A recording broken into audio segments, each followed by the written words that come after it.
नमस्कार। इसमें हम लोग मिर्जापुर जिले के चुनार तहसील के अंतर्गत भुड़कुणा ग्राम में पहुंचे हैं और यहाँ पर की एक बेटी हैं जो कि असिस्टेंट प्रोफेसर के पद पर इनका चयन हुआ है केंद्रीय विद्यालय में।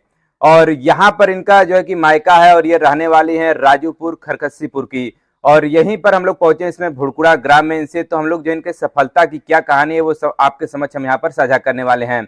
और कहीं ना कहीं इनकी शादी होने के बाद, जो किसी की अगर शादी हो जाती है किसी भी बेटी की, तो सब अलग संघर्ष एक प्रकार का होता है, पारिवारिक संघर्ष होता है। फिर उसका जब बेटे पैदा हो जाते हैं तो बेटों का भी केयर करना एक बड़ा ही संघर्षपूर्ण यहाँ पर जो चीजें रहती हैं वो देखने को मिलती हैं। तो इसी के बीच इनका देखिए चयन हुआ है इसमें, और इसके पहले भी इनके अलग अलग जो है सफलता इनके क्या क्या रहे हैं और इनका जो बैकग्राउंड क्या रहा है और उनके जो स्टार्टिंग में कैसे इन्होंने शिक्षाएं ग्रहण की हैं, उनमें क्या क्या इनके परसेंटेज रहा है, इन सभी बातों पर इनसे हम लोग चर्चा करने वाले हैं। स्वागत है मैम आपका हमारे चैनल पर। Thank you sir. सबसे पहले मैं आपका तहे दिल से आभार व्यक्त करना चाहती हूँ कि जी आपने हमें यहाँ मौका दिया कि मैं सबके समक्ष अपनी भावनाओं को, अपने अनुभव को शेयर कर सकूं। जी, तो सबसे पहले हम चाहेंगे, सबसे पहले अपना परिचय देते हुए जो हमारे दर्शक देख रहे हैं उनको इस बात से अवगत कराइए, जो भी आपके संघर्ष की जो कहानी है उसके बारे में। मेरा नाम डॉक्टर मधुलिका सिंह है। मेरे पिताजी का नाम श्री ध्रुविंद्र कुमार सिंह है और ये शांति निकेतन इंटर कॉलेज पचोखरा में प्रिंसिपल हैं। प्रारंभिक शिक्षा मेरी वहीं के एक नर्सरी स्कूल से हुई थी। उसके बाद मेरा सिलेक्शन जवाहर नवोदय विद्यालय में हो गया। मैं 7 ईयर 6 to 12 मैं वहीं रही। मैं जब 11 ईयर की थी तब से मैं वहाँ हॉस्टल में रह रही थी और आफ्टर 12th फिर मेरा सिलेक्शन महात्मा गांधी काशी विद्यापीठ वाराणसी में हुआ। वहाँ भी मैं फर्स्ट डिवीजन से पास हुई और उसके बाद फिर मैंने एंट्रेंस दिया तो यूनिवर्सिटी ऑफ इलाहाबाद के लिए हमारा MSc बॉटनी में चयन हुआ। मेरी वहाँ 23वीं रैंक थी एंट्रेंस में। और after that I have cleared DPhil entrance examination. उसके बाद हमारा डीफिल 3 ईयर का था जो कि प्रोफेसर शिव मोहन प्रसाद सर के अंडर में हुआ, जो कि बहुत डायनेमिक पर्सन है। He is very dynamic person and वहाँ पे हमने बहुत मेहनत किया। सुबह 9 बजे से लैब को जाना, फिर हम 7 PM पे वापस आते थे। उस दौरान हमने बहुत अथक प्रयास के बाद 16 इंटरनेशनल जर्नल में हमने पेपर छापे, बुक चैप्टर छापे और फिर मेरी शादी हो गई। मेरे हस्बैंड कृषि वैज्ञानिक हैं और उन्होंने काफ़ी सपोर्ट किया बहुत कि तुम्हारा इतना अच्छा कैरियर है, तुम आगे कुछ कर सकती हो। तब तक मेरा नेट क्लियर नहीं था, लेकिन शादी के जस्ट 2 मंथ बाद मैं अथक प्रयास से लगभग 14 आवर्स में पढ़ाई करती थी और मैंने 78 रैंक से CSIR नेट क्लियर किया। जी, तो थोड़ा सा हम आपसे जानना चाहेंगे कि शादी के बाद जब आपकी शादी हो गई तो इन सब चीजों को आपने कैसे मैनेज किया, अगर जो देख रहे हैं जो दर्शक वो भी तो जानना चाहेंगे इसके बारे में। जैसे चुनौतियों का अगर डट के आप सामना करेंगे तो आपको सफलता जरूर मिलेगी। बस एक यही मैं कहूँगी और उसमें मेरे हस्बैंड, मेरे इन लॉज सबका बहुत बड़ा योगदान है। सब लोगों ने इतना मुझे मोटिवेट किया, मतलब हमेशा बोला कि नो, नेगेटिव आपको नहीं सोचना है, you are not made for the negative thinking. आप अपने आप को चेंज करिए, you change yourself and you go head. मतलब आप आगे जा सकती हैं, आपको सब कुछ आता है, आप बस अपने अंदर अपने हौसले को बांधिए और निकल जाइए।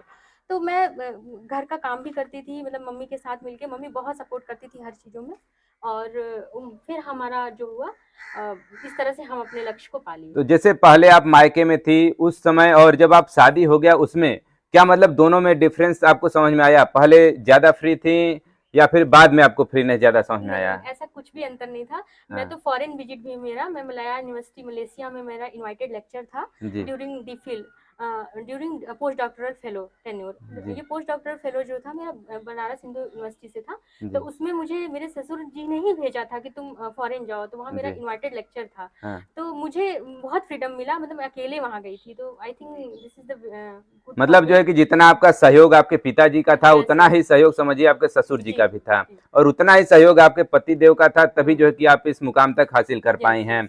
तो आगामी भविष्य में जो लोग देख रहे हैं इस वीडियो को उनको क्या संदेश देना चाहेंगे? अगर स्टूडेंट इस प्रकार के हैं जो तैयारी करने वाले हैं उनको क्या सजेशन देना चाहेंगे आप? बस यही कहूंगी कि आप लोग डेली पढ़िए, कंटिन्यूटी बनाए रखिए। ऐसा नहीं कि आज पढ़ा फिर कल नहीं पढ़ा, ऐसा नहीं होना चाहिए।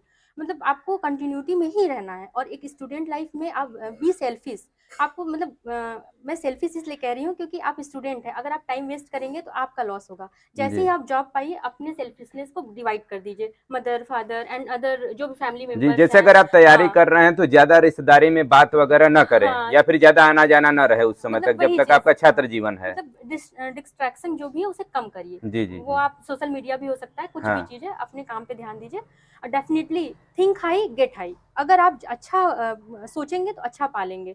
और जो भी आपके दिमाग में है, गोल इन योर माइंड, तो आपके जी। माइंड में होना चाहिए वो चीज़ें, तो आप हम्म। फाइनली ज़रूर डेफिनेटली सक्सेस होंगे। तो अभी इस समय आपका अभी इंटरव्यू हुआ था, उस समय आपने अभी तक मतलब कितने इंटरव्यू दे करके इस मुकाम तक जो आपने पहुंचा है? नंबर की तो बात मत करिए, दिस इज़ हाँ। My 16th interview. जी जी। बट इस 16th इंटरव्यू में मैं बहुत बार मेरे अंदर नेगेटिव थॉट्स आए, बट आपको ये सोचना है कि आपको कुछ सोचना नहीं है, आपको बस वर्क करना है, आप तो काम उसमें करेंगे। अलग अलग जैसे इंटरव्यू आपका बढ़ता गया तो उसमें अलग अलग एक प्रकार का एक्सपीरियंस भी तो मिलता जा रहा होगा। यस, मैं हर इंटरव्यू के बाद एक नोट्स बनाती थी, जो भी उन्होंने क्वेश्चन पूछे हैं मैं उसका एक एक पूरा नोट्स बनाती थी, और मैं नेक्स्ट इंटरव्यू में उसे इम्प्रूव करती थी। तो हाँ। इसी कारण से ये मेरा जो लास्ट इंटरव्यू था, इसमें मैं 44 मिनट्स मेरा इंटरव्यू हुआ। This is a very long interview for me and other also. But इसमें मैंने पूरा सब्जेक्ट पे नॉलेज पूरा पूछा गया, पूरा रिसर्च से पूछा गया, सब कुछ। तो आपको एकदम कॉन्फिडेंट में रह के सारा जवाब देना होता थोड़ा है। सा हम जो आपका ये केंद्रीय विद्यालय में असिस्टेंट प्रोफेसर के पद पर जो आपका चयन हुआ है, हम चाहेंगे कि स्टार्टिंग से जो आपने रिटेन दिया था उसके बाद से जो आपका इंटरव्यू हुआ वहां तक की जो कहानी है थोड़ा सा जो दर्शक है उनको बताइएगा। इसमें रिटन नहीं था, ये एपीआई बेस पे होता है। उसमें आपका बीएससी एमएससी के मार्क्स जुड़ते हैं, जी पीएचडी का जुड़ता है और नेट का जुड़ता है, और आपके जो रिसर्च पेपर्स होते हैं, तो 5 बेस्ड रिसर्च पेपर जुड़ते हैं। तो उसके बेसिस पे आपकी एपीआई बनती है।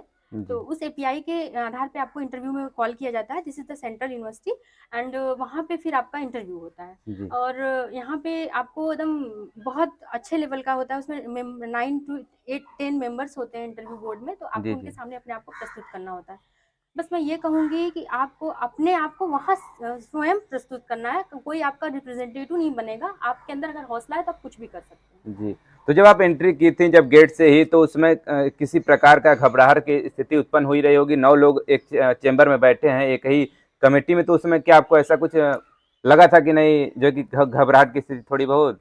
थोड़ा बहुत महसूस हुआ था, लेकिन आपको वो शो ऑफ नहीं करना है, क्योंकि जी ये भी आपको जज किया जाता है। This is the part of the judgement during the interview.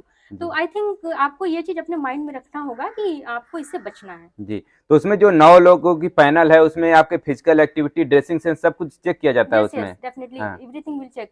जी। आपके बात करने का लहजा सब कुछ उसमें यस, देखा यस, जाएगा। Yes, yes. हुँ। तो इंटरव्यू आपका जो है कि इंग्लिश में ही हुआ था? यस, पूरा हुँ। टोटल 45 मिनट मेरा इंग्लिश में इंटरव्यू हुआ था। और वहाँ पे क्योंकि आप इतनी बड़ी अथॉरिटी में जा रहे हैं, इतनी बड़ी सोसाइटी में जा रहे हैं, तो वहाँ हाँ। पे आपको हिंदी में कोई बात नहीं करना है। जी। आप पढ़ाएँगे भी स्टूडेंट, आप you know both language, but आपको अपने को जो रिप्रेज़ेंट करना है, जो पढ़ाई का वो वे होगा, वो टोटल इंग्लिश होगा। तो कुछ ऐसे क्वेश्चन उसमें हों जो कि आप देने में उसको काफ़ी लॉन्ग टाइम लगा हो, मतलब कि उसको आप डिस्क्राइब काफ़ी लंबे में किए हो, ऐसा कोई क्वेश्चन उसमें यस। किसी उन्होंने किसी प्रोफेसर ने पूछा था? सर, उन्होंने एक बहुत अच्छी चीज़ पूछी थी, जो मेरा पीएचडी का टॉपिक है, modulation of sodium chloride induced जी। Responses in some vegetable crops by varying level of nitrogen. मतलब आप सॉल्ट स्ट्रेस है किसी फार्मर लैंड में, तो वहाँ पे क्या ऐसा करेंगे, मतलब नाइट्रोजन का कितना डोज देंगे कि सॉल्ट स्ट्रेस कम हो जाए। This is the agricultural based work है। तो मैंने उस और उन्होंने पूछा कि आप इस वर्क को कैसे एट फार्मर लेवल पे आप बताएंगे, कैसे आप, हम मान लें आपने इतना बड़ा बड़ा काम कर लिया, पेपर पब्लिश कर लिया, हम कैसे माने कि आपका ये जो वर्क है वो फार्मर लेवल पे एप्लीकेबल है। जी। तो हमने उन्हें बताया कि total 45 million hectare land are affected by the salt state at world wide level. जी, जी। Out of 45 million hectare, 7 million hectare land is affected by the salt stress in India. In India maximum area जो है वो गुजरात तक cover करता है salt stress में। After come UP, उसके बाद यूपी आता है, जी, जी। यूपी में उन्नाव जिला। जी। तो that's why I have took this study for my research topic, हाँ। बिकॉज क्योंकि इतना बड़ा 7 मिलियन हेक्टेयर बहुत बड़ा अमाउंट हो गया लैंड का, और इंडिया जो कि कृषि प्रधान देश है, तो इसलिए इसका 7 मिलियन हेक्टेयर अगर सॉल्ट से इफेक्ट रहेगा तो यहाँ की प्रोडक्टिविटी वैसे भी बहुत कम हो जाएगी। जी, जी, तो जी। इस कारण हम ये सोच करके ये हमने जवाब दिया था वहाँ पे। हाँ। तो उसमें 9 लोग थे आपके पैनल में, तो 9 लोगों ने ही मतलब सभी लोगों ने क्वेश्चन कोई न कोई क्वेश्चन यस, पूछा था? सभी लोगों ने 8 to 10 क्वेश्चन सभी लोगों ने पूछा था। हाँ। तभी 45 मिनट 46 मिनट तक मेरा इंटरव्यू हुआ। जी। तो और भी क्या कहना चाहेंगी आगे जो लोग देख रहे हैं इसके बारे में, जो आपके आगामी भविष्य में है, आपके क्या प्लान है अब आगे? बस मैं यही सबसे कहना चाहूँगी कि आप लोग अपने पेशेंट को मत खोइए, और बी पॉजिटिव ऑलवेज। और फिर आप जो है, मतलब कि अपॉर्चुनिटी डज नॉट हैपन, आपको क्रिएट करना पड़ेगा। You can create opportunity. और आप चुके नहीं, हमेशा अपने आप को प्रेजेंट करें। ये नहीं सोचे कि हम बेचारे बन जाएं या डर जाए तो हमें कोई सिलेक्शन दे देगा। नो, यहाँ कोई ऐसा नहीं है। आपको अपने you can proof yourself जी, जी। Every stage. तो तभी आपको सक्सेस मिल पाएगा। और स्टडी जो है डेली करिए, 4 to 5 hours study I think assistant professor के लिए बहुत है, क्योंकि ये इंटरव्यू बेस्ड होता है। आपको मेन होता है कि सब्जेक्ट पे कमांड होना चाहिए, क्योंकि वहाँ पे इंटरव्यू में जो उनके मुंह से निकला सारे क्वेश्चन ही होते हैं, तो आपको हर तरह से तो उसमें क्या जनरल नॉलेज से लेके जी सारा जो देश विदेश क्या हो रहा है, आपकी सब्जेक्ट की क्या है कंडीशन, सारी research everything you should know. तो जी आपको सब कुछ जानना चाहिए कि आप कैसे कर रहे हैं, कैसे नहीं कर रहे हैं। तो और तो उसमें जितने क्वेश्चन उन्होंने पूछे थे तो क्या कोई आपने क्वेश्चन स्किप भी किया था या फिर सभी क्वेश्चन का आपने जवाब दिया था? मुझे तो नहीं लग रहा कि मैंने स्किप किया था, मतलब मैंने सबको टच किया था, भले मैं उसे बहुत ज़्यादा अच्छे से ना एक्सप्लेन कर पाई हूँ, हाँ बट हाँ इतनी मेरी अब तैयारी हो गई थी कि I answer in all questions. हाँ। तो कुछ समय जैसे उन्होंने क्वेश्चन पूछा आपसे तो कुछ समय बीच में देते हैं या फिर तुरंत जवाब फटाफट आप लोग देते रहे? नहीं नहीं, अगर आप रुक जाएंगे तो वो बोलेंगे यू कैन गो नाउ। अच्छा, मतलब कितना समय अंतराल बीच में होना चाहिए? 3 to 4 सेकेंड। हाँ, बस उतने में क्योंकि ही। उनके पास टाइम नहीं रहता, उन्हें तो बस रिजेक्शन का चाहिए कि भाई आप अपने आप को प्रूफ नहीं कर पाए तो और भी कैंडिडेट है। तो मतलब जो कि प्रेजेंट आप माइंड तो बड़ा रखना यस होता यस होगा कि यस मतलब तुरंत उधर से क्वेश्चन आया इधर तुरंत जवाब जो है यस कि आपकी तरफ से यस देना चाहिए। Yes yes. कभी कभी वो कमिटमेंट में भी क्वेश्चन कर लेते हैं, आपका प्रेजेंस ऑफ माइंड चेक करते हैं, पूछते हैं कि वो क्या उसका आंसर होगा, तो वो हर तरीके से वो आपको एक तरह से मनोवैज्ञानिक दशा भी आपका जानना चाहते हैं कि हाँ आपके हाँ आपके दिमाग में क्या चल रहा है, तो वो उनका एक प्री प्लान रहता है कि कैसे उन्हें इंटरव्यू लेना है। हाँ। जैसे अगर अभी भी मान लीजिए ये तो आपने असिस्टेंट प्रोफेसर का आपने इंटरव्यू दिया, इससे पहले भी आपने तमाम इंटरव्यू दिए हैं, तो जो भी अगर कोई इंटरव्यू देना किसी का अगर लगा हुआ है, अगर उनको किस प्रकार से प्रिपेयर होकर जाना चाहिए इंटरव्यू में? सबसे पहले तो आपका जो अपीयरेंस है, वो वहाँ का पर्सनालिटी अपने आप को अच्छे से प्रेजेंट करिए, वहाँ जाके घबराइए नहीं, क्योंकि आप जितना जानते हैं, आप भी जो जिस नॉलेज में उसी नॉलेज में वो लोग भी हैं, तो जी अपने आप को एकदम अच्छे से वहाँ प्रेजेंट करिए। सबसे पहली बात ये कि मेन इंपॉर्टेंट है सब्जेक्ट का नॉलेज। अगर आपके हम्म। पास सब्जेक्ट का नॉलेज है तो आपका किसी इंटरव्यू में ऐसा हो ही नहीं सकता कि ना हो। तो जैसे इसमें बहुत लोगों से हमने ये भी जाना है कि ड्रेस जो है कि कुछ इस प्रकार का रखना चाहिए कि ज्यादा उनके आंखों पर इफेक्ट ना पड़े। यस कुछ ऐसा लाइट कलर ही लोग रखकर चलते हैं, तो यस कुछ सर। ऐसा भी कोई मैटर है? यस यस, पूरा हाँ है। आप एकदम लाइट कलर के फॉर्मल ड्रेस में जाएं, कॉटन का हो तो ज़्यादा अच्छा है। मतलब जी। ड्रेसिंग सेंस इज फर्स्ट, क्योंकि first impression is the last impression, तो I think this is the necessary for the educate in education. तो मतलब कहीं ना कहीं जो है कि आपके जो आप करें सब्जेक्ट नॉलेज उसके साथ साथ आपका पर्सनालिटी डेवलपमेंट भी यस होना यस, चाहिए। Both are necessary. हाँ, तो जो है कि आगे इसके बारे में थोड़ा सा हम और आपसे जानना चाहेंगे। ये जो आपने पद ग्रहण किया है उसके बाद आगामी भविष्य में कोई और भी आपके प्लान हैं या फिर यही जो असिस्टेंट प्रोफेसर ही आपका सबसे ऊंचा पद रहा है? नहीं नहीं, मैं यहीं रुकने वाली नहीं हूँ। मैं हम्म। पूरा कोशिश करूंगी कि मैं और आगे जाऊँ। पहले तो मुझे अपने आप को और पेपर्स, अपने आप को एकेडमिकली और स्ट्रांग बनना होगा। उसके लिए मुझे बहुत हार्ड वर्क करना है, क्योंकि मुझे अब लेबोरेटरी मिलेगी, मुझे रिसर्च फ्रेम करना होगा, हम्म। रिसर्च कराना होगा, तो मुझे खुद पढ़ना होगा और मुझे और अपने नॉलेज को अभी और इंक्रीज करना है। उसके जी बाद ही मैं थोड़ा और कुछ कर पाऊंगी, जी, ये जिससे तो रही छात्र जीवन की बातें। जैसे कि आगामी भविष्य में अगर जिनकी भी शादी हो जा रही है, शादी होने के बाद बच्चे हो जा रहे हैं, तो कहीं ना कहीं उनकी जो पढ़ाई है वो रुक जाती है, तो उनके लिए क्या सलाह देना चाहेंगे? जो घरेलू महिलाएं हैं, गृहिणी हो चुकी हैं, उनके लिए अगर वो अभी भी पढ़ना चाहती हैं तो? कोई कभी कुछ भी कर सकता है। मुझे लगता है पढ़ाई से ईज़ी कोई काम नहीं है। अगर आप बिज़नेस करते हैं, कृषि करते हैं, तो ये फिज़िकल वर्क है, बहुत टफ़ है, लेकिन जी आपको पढ़ना क्या है, एक कमरे में बंद के पढ़ना ही है। तो आई हाँ think this is the very easier for a student. तो आप हमेशा लगे रहिए, लगे रहना ही एक सफलता का कुंजी है। लगे रहिए तो सफलता ज़रूर मिलेगी, और जितना कठिन परिश्रम होगा उतनी ही मतलब अच्छा आपका परिणाम मिलेगा। तो अभी आपका जो आपके लड़के हैं वो अभी कितने साल के हैं और किस क्लास में अभी पढ़ रहे हैं? मेरा बेटा 6 ईयर का है, जो यूकेजी में है। वो भी मुझे बहुत मोटिवेट करता था, बोलता था मम्मा आप पढ़िए, आपका होना चाहिए। बहुत सपोर्ट किया, हस्बैंड भी सपोर्ट किया। मतलब ये मेरी सफलता नहीं है, मेरे पूरे सिंह फैमिली की सफलता है। कैसा टैलेंट दिखता है, मतलब पढ़ाई में ज्यादा है या फिर जैसे और भी होता है सिंगिंग डांसिंग, या फिर जो कहीं ना कहीं कुछ लोग खेल में भी जाना चाहते हैं? सब कुछ उनका मॉडरेट ही है, सब हाँ ठीक है उनका। बस यही है कि वो अब जो उनके ऊपर डिपेंड है, कोई प्रेशर नहीं है। हाँ। तो जैसे अभी आप पढ़ाई कर रहे हैं तो उनको किस प्रकार से केयर करती हैं? जब मैं ब्रेक लेती थी तब मैं उन्हें पढ़ाती थी। एक तरह से मेरे लिए टी ब्रेक होता था उनको जी पढ़ाना। मेरे जी लिए बहुत चैलेंजिंग था, बट आई कैन मैनेज, क्योंकि आप एक अपने घर के हीरो होते हैं। मुझे बस यही लगता है कि एक जो एक्टर होता है मूवी का, उसे सबसे टफ रोल दिया जाता है। जी तो जी you are the actor of your family, तो हाँ आप मैनेज कर लेंगे जब आप ये सोचेंगे तो। हाँ। तो देखा आपने यहाँ पर मधुलिका सिंह हमारे साथ हैं, असिस्टेंट प्रोफेसर के पद पर इनका भी चयन हुआ है बॉटनी के सब्जेक्ट में। और कॉलेज का नाम आपने बताया नहीं? मेरा सेंट्रल यूनिवर्सिटी गुरु घासी दास सेंट्रल यूनिवर्सिटी में सिलेक्शन हुआ है, हम्म। बॉटनी असिस्टेंट प्रोफेसर की पोस्ट पे। जी, तो आपने यहाँ पर इनके सफलता की कहानी सुनी, कैसे इन्होंने संघर्षों से यहाँ पर जो कि गुजर करके इस मुकाम पर हासिल किया और आगामी यहीं तक रुकने वाली नहीं है, आगामी इनके और भी बहुत सारे प्लान हैं जो आगे भविष्य में आपको देखने को मिलेगा। तो अगर ऐसी कोई भी अचीवमेंट इनके बीच में जीवन में आता है तो फिर से हम आपसे इनसे रूबरू होंगे। हम चाहेंगे थोड़ा-सा इनके जो पति हैं उनसे भी हम लोग बात करना चाहेंगे, चूँकि वो भी एक कृषि वैज्ञानिक है और इनका भी बड़ा सपोर्ट रहा है इनके जीवन में। तो आइए चलिए उनसे बात करते हैं और इनकी क्या सफलता में इनका क्या रोल रहा है, कितना बड़ा सपोर्ट रहा है, आइए उन्हीं से हम लोग यहाँ पर चर्चा करते हैं।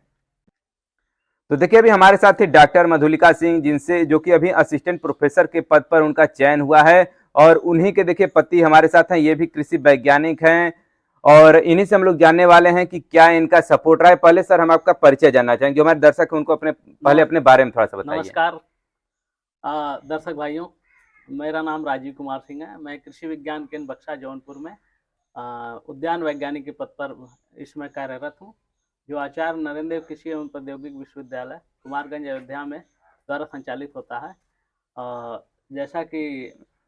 जैसा कि इस समय आपकी वाइफ कहीं ना कहीं असिस्टेंट प्रोफेसर के पद पर इनका चयन हुआ है, तो कहीं ना कहीं शादी के बाद आप जो है कि इनके पढ़ाई को आप लोग कैसे मैनेज किए थे जो उसमें? देखिए, एक बहुत डिफिकल्ट टास्क होता है जी शादी के बाद बच्चों को देखना, घर परिवार को देखना और मतलब कि घर पे खाना बनाना, पढ़ाई करना। जी जी एक सबके लिए बहुत एक चैलेंजिंग विषय होता जी, है। जैसे घर का एक पूरा काम है, अगर हाँ। बहू आ गई है तो यही हाँ। होता है कि बहू जो है कि खाना वगैरह बनाएगी, जो भी चीजें करेंगी, तो उनको जो है कि आप लोगों ने कैसे मैनेज किया था इन सब चीजों तो को? और इनको फिर शादी के कुछ ही दिन बाद इनको फिर पीडीएफ बीएचयू में जाना पड़ता था। छोटा बच्चा था और उनको छोड़कर जाना था। थोड़ा एक मोह भी होता है कि बेटा मेरा घर पे है। जी जी हाँ, खाना खाया कि नहीं हाँ, खाया, बार बार फोन करके जो है कि पूछना पड़ता है। हाँ फिर वो बेचारा जब आता टाइम इंतजार करता था कि मम्मी आने वाली है, नीचे जाके इंतजार करता था। जी जी सब बहुत चीजें होती हैं लाइफ में, हाँ लेकिन बट धीरे धीरे सब कुछ सेटलमेंट होता चला जाता है। हाँ ऊपर वाले की कृपा होती है, कुछ घर परिवार का आशीर्वाद होता है, जी जी तब धीरे धीरे सब कुछ होता रहता है। और जैसे कि इनको पढ़ाई के टाइम जो है दोपहर में मिलता था, दोपहर में पढ़ती थी, खाना ना बनाने के बाद सब लोग खा लेते थे, तो दोपहर में पढ़ाई करती थी। उसके बाद रात में खाना खाने के बाद 12-1 बजे 2 बजे रात तक पढ़ाई करती थी। सुबह अर्ली मॉर्निंग फिर उठ के फिर अपने तैयार होकर ड्यूटी जाना। जी जी जैसे ऑफिस नहीं जाती थी तो घर पे पढ़ाई करती थी, संडे हो चाहे मंडे हो। ऐसा नहीं कि छुट्टी आज नहीं पढ़ेंगे, आज नहीं जाना है तो नहीं पढ़ेंगे। कंटिन्यूटी अपनी लाइफ में बनाए रखना चाहिए, तभी जी। आगे सक्सेस मिलती है। जी जी जैसे कोई आईएएस पीसीएस की भी तैयारी कर रहा है, 7-8 साल लग जाते हैं लोगों को। कोई 2 ही साल में क्रैक कर जाता है, कोई फर्स्ट अटेम्प्ट में क्रैक कर लेता है एग्जाम। जी तो वो कंटिन्यूटी उनके में रहेगा तभी वो आगे सफल होगा। जी जी ये चीज़ इनके में था कि कंटिन्यूटी इन्होंने बनाए रखा। और जो स्टेट यूनिवर्सिटी के जो एग्ज़ाम होते हैं, मतलब कि उसमें रिटन भी होता है, फिर इंटरव्यू होता है। जी जी सेंट्रल में क्या होता है कि वो डायरेक्ट इंटरव्यू होता है जी एपीआई बेस पे। हाँ हाँ तो उन्होंने भी कई जगह अच्छे यूनिवर्सिटी में क्रैक किया एग्ज़ाम और फर्स्ट रैंक पे रहा। जी इंटरव्यू भी अच्छा हुआ। हाँ हाँ, लेकिन अब किसी कारणवश नहीं हुआ, वो तो बात की बात है। चलिए, लेकिन जैसे कि हम आपसे जानना चाहेंगे जो कि आगामी भविष्य में जो भी लोग हैं अपने अगर पत्नी को पढ़ाना चाहते हैं तो उनको किस प्रकार का सजेशन देना चाहेंगे? जैसे उनकी पत्नियां पढ़ना चाहती हैं, अगर पति अगर नहीं पढ़ाना चाहते तो उनको क्या सजेशन देना चाहेंगे? दोनों पर हम बात करेंगे देखिए, आपसे। यदि पढ़ाई फैमिली आपकी करना चाह रही है और आप नहीं पढ़ा रहे हैं, तो उसका कोई रीज़न होगा कि आप क्यों नहीं पढ़ाना चाहते हैं। जी जी ठीक है। यदि आप जॉब में हैं और पत्नी को भी जॉब में लेना चाहते हैं कि कहीं जॉब करी मेरी पत्नी, यदि पढ़ी लिखी है, अच्छी जगह पढ़ी लिखी, अच्छे यूनिवर्सिटी पढ़ी है, तो हम ये कहेंगे कि ये पढ़ाइए, बिल्कुल आगे जी पढ़ाइए आप। थोड़ा प्रॉब्लम आती है 2-3 साल 4 साल जब तक सिलेक्शन नहीं होता है। जी उसके बाद सिलेक्शन होने के बाद मैनेज होने लगता है, क्योंकि हम ही लोग अकेले नहीं हैं। जी दुनिया इतनी बड़ी है, इतने लोग हैं, सब लोग करते हैं। हाँ और अभी तो एक गांव देहात एरिया है, यहाँ सब कुछ मैनेज हो जाता है लोकल। लेकिन मेट्रो सिटी जैसे दिल्ली मुंबई हुआ, वहाँ दोनों लोग सर्विस कर रहे हैं, हाँ आखिर वो मैनेज कर रहे हैं ना। जी किसी पता चला हस्बैंड का ड्यूटी 10 बजे से है हाँ और वाइफ की ड्यूटी 2 बजे से है, हाँ आखिर मैनेज करके जाते हैं। फिर लेट लतीफ आते हैं, अपने दोनों लोग मिलके खाना बनाते हैं। जी, आजकल महंगाई के दौर में हाँ मेट्रो सिटी में वो भी मैनेज करके वो हाँ लोग भी हाँ, चल रहे हैं। मैनेज करते हैं। तो हाँ। मैनेज करना सीखना चाहिए, मैनेज आना चाहिए हर जी जी आदमी के। मधुलिका सिंह है, डॉक्टर राजीव कुमार सिंह हमारे साथ हैं। दोनों लोग जो है कि कैसे देखिए अपने फैमिली को मैनेज करके चल रहे हैं, ये रही इनके सफलता की कहानी। और चलते चलते हम आपसे चाहेंगे कि कुछ जो हमारे दर्शक देख रहे हैं और जो गांव की इस पृष्ठभूमि से आप लोग निकल करके इस मुकाम तक पहुंचे हैं, तो उनको क्या संदेश देना चाहेंगे 2 लाइन में? बस मैं यही कहना चाहूँगी कि निराश ना हो, हमेशा लगे रहें और हार्ड वर्क करें, अपने मेहनत पे खुद भरोसा रखें, कोई और पे ना सोचें, बस कॉन्फिडेंस में हमेशा रहें कि मैं कुछ कर लूँगा या कर लूँगी, तो आप डेफिनेटली एक दिन आप सक्सेस हो जी, जाएँगे। आप क्या कहना चाहेंगे सर? मैं ये कहूँगा कि जो हमारी नई पीढ़ी है जी, वो आजकल सोशल मीडिया मोबाइल वगैरह में इतनी बिजी है कि ना कोई बाहर फिजिकल एक्टिविटीज है, गेम वगैरह नहीं खेलती है, ना जी। कुछ है, रूम में पड़े रहते हैं, मोबाइल लिए रहते हैं। तो उस मोबाइल का सही उपयोग करें। जी, उस मोबाइल में इतना कुछ है कि वो पढ़ाई संबंधित हर चीज़ मैटर मिल जाता है। जी, जी, तो वो अपना जो समय गेम में फालतू इधर-उधर जो सोशल मीडिया पे जो समय बिताते हैं, वो कुछ पढ़ाई में समय लगाएँ। जी, जी, जिससे कि उनकी नॉलेज क्या इंक्रीज होगा और आगे जिस चीज़ की तैयारी कर रहे हैं उसका एक अपना बनाएं कि हम किस हिसाब से क्या पढ़ें, कौन सब्जेक्ट लें। जैसे मैं आपके खुलना इंटर कॉलेज आपके पढ़ा हूँ, सरदार पटेल इंटर कॉलेज खुलना जी, से। जी, जी, तो उस समय हमारे गुरुजी भी बताते थे हम लोगों को कि जैसे हम लोग कोई नॉलेज नहीं रहता था आगे सर हम लोग कहाँ जाएं, कैसे जाएं। तो गुरु जी के ही आशीर्वाद रहा है कि हम लोग को बताते थे कि यहाँ पे एग्रीकल्चर यूनिवर्सिटी, यहाँ पे ऐसे पढ़िए, वहाँ पे ऐसे पढ़िए।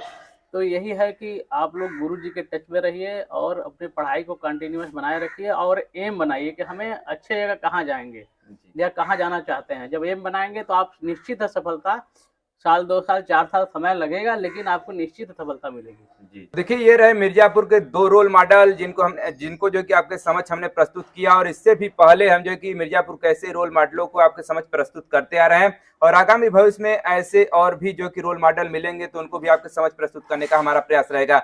मिर्जापुर के हो या यूपी के हो या पूरे भारतवर्ष के कहीं से भी कोई भी ऐसा रोल मॉडल हो तो आप हमें सूचना दे सकते हैं, कमेंट बॉक्स में कमेंट करके बता सकते हैं और जो कि ऐसे ही रोल मॉडलों से हम आपको आगे भी मिलाते रहेंगे। खबर देखने के लिए बहुत बहुत धन्यवाद।